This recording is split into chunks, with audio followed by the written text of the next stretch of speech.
एक राजकुमार और राजकुमारी की एक ऐसी प्रेम कहानी बहुत समय पहले हिमालय की वादियों के बीच सुरमय नगर नाम का एक राज्य था। वहाँ की राजकुमारी अनन्या अपनी सुंदरता और बुद्धिमानी के लिए प्रसिद्ध थी।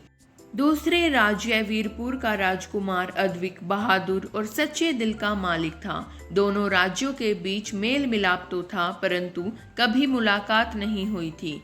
एक दिन सुरमय नगर के महल में बसंत उत्सव आयोजित हुआ, जहां चारों ओर फूलों की सजावट, दीपों की रोशनी और गीत संगीत गूंज रहा था। यही पहली बार राजकुमार अद्विक और राजकुमारी अनन्या की नजरें मिली। दोनों के दिलों में एक अजीब सा आकर्षण।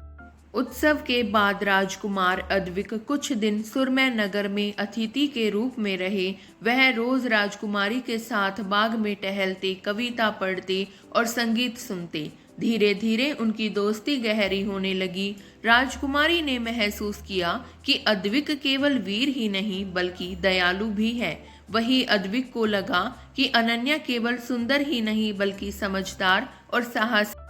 लेकिन प्रेम की राह इतनी आसान कहाँ होती है। दुष्ट जादूगर वरुणासुर लंबे समय से सुरमय नगर को जीतना चाहता था। वह राजकुमार की सुंदरता और राज्य की समृद्धि पर नजर गड़ाए बैठा था। एक रात उसने अपने काले जादू से राज्य पर हमला कर दिया। आसमान काला हो गया, नदियां सूख गई और चारों ओर भय फैल गया।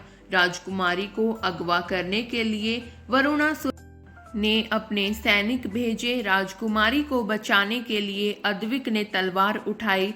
उसने राजकुमारी से वादा किया, जब तक मेरी सांस चलेगी तुम्हें कोई छू भी नहीं पाएगा। युद्ध भयानक था। अद्विक ने अपनी वीरता से कई दुश्मनों को हराया, पर वरुणासुर बहुत शक्तिशाली था। वरुणासुर ने एक जादुई अग्नि वृत्त बनाकर राजकुमारी को कैद कर लिया। परंतु राजकुमारी भी चुप नहीं बैठी। उसने अपनी बुद्धि से महल की प्राचीन सुरक्षा मंत्र को याद किया और उसका उच्चारण किया। मंत्र के प्रभाव से वरुणासुर का जादू कमजोर हो गया। अद्विक ने मौका पाकर अंतिम वार किया और वरुणासुर को परास्त कर दिया और राजकुमारी को अपने साहस और पराक्रम के बल पर उसने बचा लिया।